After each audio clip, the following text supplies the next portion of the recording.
here in the UK, you being the overseas, so to speak, in a loose way, overseas commander, what can you tell us about the situation in the UK Ireland chapter of NDC? There's no problem. We needed to have an election, and the election is in 2 stages. You have a branch election, and then you have a chapter election. The chapter election is very dependent on the branch election because your delegates from the branch elections are the ones that are to be used to conduct the chapter elections. Unfortunately, we had a few problems with the branch election registers, not for any bad reason, but simply because most of, in fact, if not all, a good 95% of the people in the branch elections went unopposed.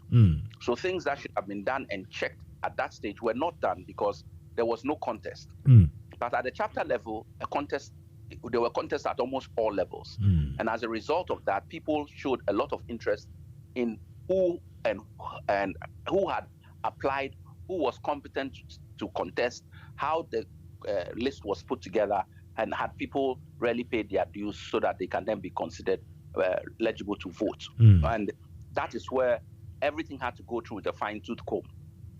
There was so much suspicion going on that in order not to compromise the chapter itself, an interim committee was put in place just to deal with the election issues, and that they are still having their work ongoing, and we hope they'll come to a conclusion soon, and the election in the UK will go ahead.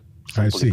So in your own perspective, how soon, how closer, how near are we to that election? Because people are sending me message, Mansa. I ask him, we can't wait forever, blah, blah, blah. How close are we? When people ask questions, the committee that is in place must take its time and make sure that it investigates and answers them. And that is all that is happening. So there were a myriad of questions. A provisional list was put out. A myriad of questions from all sides came in, and they are taking painstaking time to go through it and answer all the questions or deal with it, come up with what they believe is a satisfactory position, and then it will be forwarded to us at the IRD in Ghana, and then we will finally make a decision on what the final list should be for the election. So that's where we are. Brilliant.